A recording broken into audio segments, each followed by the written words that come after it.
Democratic presidential candidate Senator Bernie Sanders has unveiled plans for a big wealth tax. While similar in some ways to Senator Elizabeth Warren's proposal, the Vermont lawmakers' tax would impact roughly 180,000 households, while Warren's would only affect 70,000. And multi-billionaires like Amazon CEO Jeff Bezos would pay approximately $9 billion in taxes. Joining us to discuss this proposal, how it's being received, political commentator, host of the Kyle Kulinski Show, Kyle Kulinski himself. There's some other news in the world today too, Kyle, so we're going to get into all of that. Thank you so much for joining us again. My pleasure. Thanks for having me. Absolutely. So let's begin with the wealth tax. I mean, it's something that is pretty radically different from Elizabeth Warren's tax. And I think we were discussing this before the show. Bernie's been a proponent of this since 2014. Do you think he's getting enough credit for this in the media, one? And what do you think of the proposal generally, too? Well, no, of course not, because he never gets enough credit. But I think the wealth tax is brilliant in that it sounds like incredibly moderate, even though it's actually a pretty solid left-wing proposal. And I remember reading when Elizabeth Warren rolled hers out, what is it, like a 2% or 3% tax? Yeah, it was a 2% tax, right. On wealth over, what is it, 50 million or something like that? Mm-hmm. Yeah, well, that sounds like even hardcore Republicans are going to be like, oh, I like that. And they do. I mean, the polls show that they do. So I think the wealth tax... Yeah, I think the wealth tax is brilliant politically in that it's a very solid left-wing proposal, but it comes across as extremely moderate. And in the case of Bernie versus Warren, of course, as we always see, Bernie outflanks Elizabeth Warren, but he won't be getting the credit for it. In the same way that when they rolled out their plans to cancel student loan debt, his plan is, let's cancel all of it. And her plan is, let's do this wonky technocratic thing where it's a certain percentage over a certain income level. And, you know, obviously I'm a supporter of Bernie. And you could see the appeal of the cancel all of it versus let's draw some arbitrary lines. Right. Yeah, I mean, she in general tends to favor sort of means-tested solutions. Bernie tends to favor universal solutions. My preference is also for universal solutions.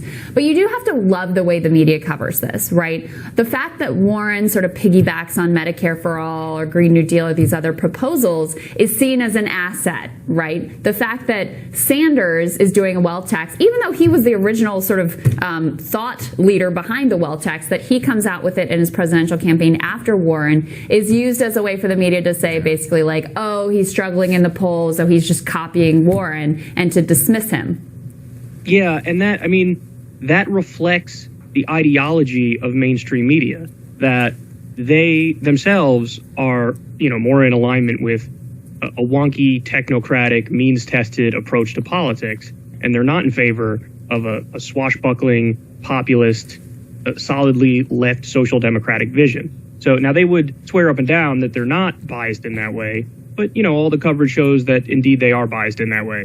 Yeah, I think absolutely. I'm going to start describing my political ideology as swashbuckling. I like that. Yeah, I like that too. Kyle, one of the most interesting things here is that, you know, people are writing the obituary of Bernie Sanders and saying, oh, Elizabeth Warren is eclipsing him. She's taking the top of the Democratic race. She's #1 in the Quinnipiac poll right now. They're saying, oh, well, Elizabeth Warren brings all of these. She actually has a plan, and she has Bernie's exact vision. I know you disagree with that very much, that there is a large difference between Elizabeth Warren and Bernie Sanders. What do you think that is? Yeah, so, you know, if whoever's listening to this, if they fancy themselves somebody who believes in a social democratic vision, Scandinavian style approach, or a democratic socialist vision, this isn't really an open question. It's an empirical question. And we can go through their policies issue for issue and see, you know, what aligns more with that philosophy. So in the case of Elizabeth Warren, you have to remember, she voted for Ben Carson to be head of housing and urban development. And it was only after a giant backlash from the base that she flipped that vote. Now, what that tells you is oftentimes she misfires on issues that are a layup. And that's not something you see from Bernie Sanders. As we just touched on before, Bernie wants to eliminate all student loan debt and all medical debt. She does not. She actually told Cenk Uygur in an interview that, quote, allow me to make a spirited defense of Joe Manchin. Now, Joe Manchin, as you know, you're familiar, is probably the furthest right-wing Democrat that we have. And this is a guy who blocks all of our important legislation and a guy who agrees with Republicans on their terrible legislation, like deregulation of Wall Street.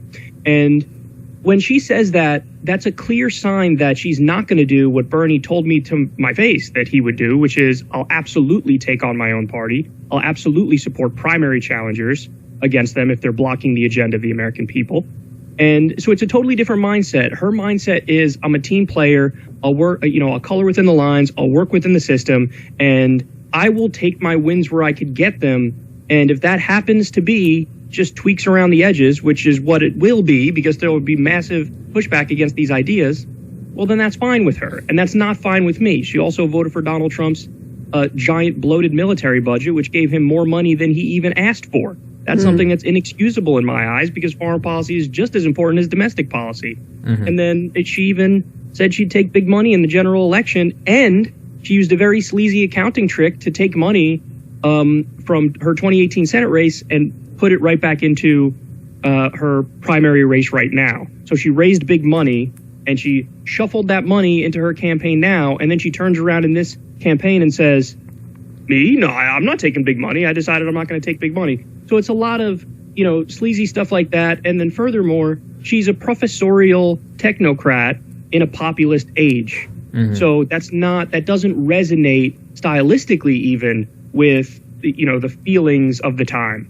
Yeah. I know you saw the thing I said the other day. I mean, she's a wine track candidate, and we love to nominate wine track candidates in the Democratic Party and then lose with wine track candidates in the Democratic Party. And I don't think any of that's written in stone, but it looks like a very similar model to what we've done in the past. Another area that where Warren and Bernie have been different is in their approach to impeachment. I mean, they both now are on the record as calling for impeachment effectively, but she's made that call more consistently. She's been sort of more out front in putting that at the center of her campaign. What do you make of that?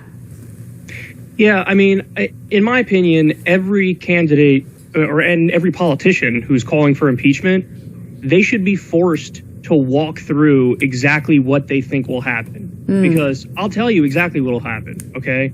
First of all, right now it's just an impeachment inquiry. But let's say for argument's sake, it actually gets to a vote on the House floor. What'll happen is it could get through the House, okay? Then it goes to the Senate. In the Senate, you have a trial-like situation, and you need a 2/3 majority in order to actually impeach Donald Trump in the sense that everybody thinks of, the colloquial understanding, which is he gets removed from office, okay? There is, hear me now, quote me later, a 0% chance that 2/3 in the Senate will say, we're going to get rid of Donald Trump. So what that means is the media is going to be forced to write the headlines on that day that say Teflon Don survives again.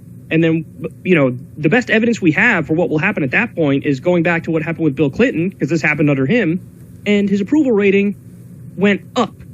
Right. So this is the way I think it'll unfold. I think it's definitely most likely. I only see it ending one way. And if that one way ends up helping Donald Trump, I have no idea why anybody would be for it. It's like people are all in favor of it, and they're not actually logically thinking through what might happen. And that annoys me. And then furthermore, if you talk to 4 different Democratic representatives, they'll give you 4 different reasons for impeachment. Right. And that's ridiculous. It's all scattershot. It's just a mess. And the underlying thing is, Trump is bad. And it's like, well, this is like kind of what the right is saying about you. They're caricaturing you and saying like, you don't even have specific reasons. You're just like, saying Trump is bad and using that. So what I would tell them is if you're going to do impeachment, you should do it on the issue of emoluments, because he's taking massive amounts of money from Saudi Arabia through his DC hotels, and then link that into the genocide in Yemen, because, he's doing these weapons deals with Saudi Arabia, and he literally killed a resolution that would have stopped us from arming Saudi Arabia. So that's the issue where there's the most there, in my opinion. And if they were to do impeachment, they should do emoluments and link it to the genocide in Yemen and us backing Saudi Arabia. And I wouldn't touch Mueller with a 10-foot pole, and I wouldn't touch this Ukraine business with a 10-foot pole, because I got news for you. There's a lot of sketchy stuff on the Ukraine side that's not just Trump bad. Yeah, so true. And you gotta love how the Democratic Party jumps headfirst into a process they know will end in a loss in the Senate. Here we go. It's our style. Yeah. Kyle, thank you. Thank you, Kyle. Thanks so much. You're welcome. Thanks, guys.